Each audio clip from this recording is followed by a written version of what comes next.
அனைவருக்குமே வணக்கம். சற்று முன் கிடைத்திருக்கக்கூடிய ஒரு மிக மிக முக்கியமான செய்தி ஒன்று வெளியாகி உள்ளது.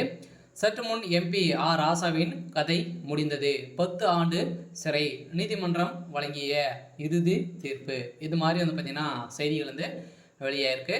ஏற்கனவே ராசா அவர்கள் நிறைய விஷயத்தில் பார்த்தீங்கன்னா வசமாக சிக்கியிருக்காரு. ஸோ அவர் ஏற்கனவே மத்திய அமைச்சராக இருக்கும்போது பார்த்தீங்கன்னா எக்கச்சக்கமான சொத்துக்களை பார்த்தீங்கன்னா சட்டத்துக்கு விரோதமாக செயல்பட்டு சொத்து சேர்த்துருக்காரு அப்படின்ற மாதிரி இப்போ பார்த்தீங்கன்னா தொடரப்பட்ட வழக்கின் அடிப்படையில் இப்போ அதிரடியாக ராசாவுடைய வீட்டில் அதிரடியாக சிபிஐ பார்த்தீங்கன்னா அதிரடியாக ரைடுகள் நடத்தியிருக்காங்க. இந்த ரைடின் அடிப்படையில் ஸோ எக்கச்சக்கமான பணங்களும் நிறைய விதமான எவிடன்ஸுகளும் பார்த்தீங்கன்னா சிக்கிருக்கு. ஸோ இந்த நிலையில் தான் இப்போ அதிரடியாக நீதிமன்றம் தீர்ப்பு வழங்க போகிறதாகவும் ஸோ அவருடைய சொத்துக்கள் அனைத்துமே முடக்கப்பட போகிறதாகவும் ஒரு தகவல் ஸோ வெளியாகி வருது. ஸோ இதெல்லாம் பார்த்தீங்கன்னா அதிரடியாக ராசாவிற்கு நீதிமன்றம் வழங்கக்கூடிய தீர்ப்பின் அடிப்படையில் இப்போ அவருடைய கதை ஒட்டுமொத்தமாக முடிய போகுது.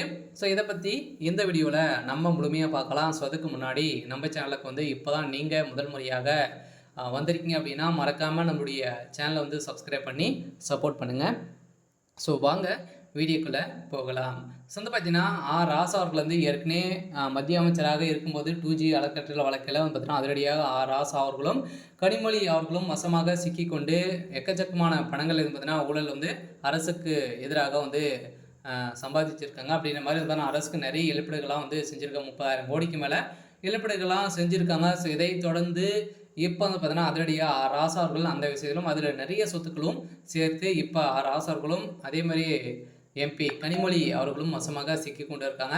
ஸோ இந்த நிலையில் இப்போ அதிரடியாக இந்த சட்டத்துக்கு விரோதமான சொத்து சேர்த்த வழக்கில் அதிரடியாக ராசா அவர்கள் இப்போ மாட்டியிருக்காரு. இதெல்லாம் அவருடைய வீட்டில் அதிரடியாக 2 நாட்களாகவே ரைடில் நடக்குது. இந்த ரைடின் அடிப்படையில் எக்கச்சக்கமான சொத்துக்கள் சிக்கியிருக்கக்கூடிய நிலையில் இப்போ அவருடைய சொத்துக்கள் அனைத்தையுமே முடக்கி இவருக்கு 10 ஆண்டுகள் சிறை தண்டனை விதிக்கப்படுறதாகவும் ஸோ தகவல் ஸோ வெளியாகி வருது. ஸோ இந்த எல்லாம் திமுகவுடைய தலைமையகத்தில் எக்கச்சக்கமான அமைச்சர்கள், திமுகவில் இருக்கக்கூடிய அமைச்சர்கள் இதுக்குமே 12-13 அமைச்சர்கள் பார்த்தீங்கன்னா முக்கிய அமைச்சர்கள்லாம் இருக்காங்க.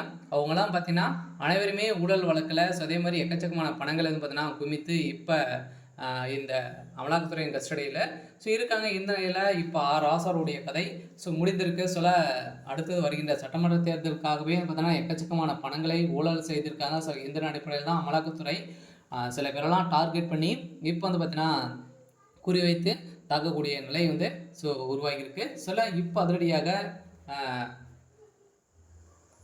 அமைச்சர் ராசா அவர்கள் பார்த்தீங்கன்னா இப்போ டெல்லி திகார் சிறையில் அடைக்கப்பட போகிறதாக இப்போ தகவல் வெளியாகி வருது. ஸோ இருந்தாலுமே ஸோ என்ன நடக்க போகுது அப்படின்றத ஸோ வெயிட் பண்ணி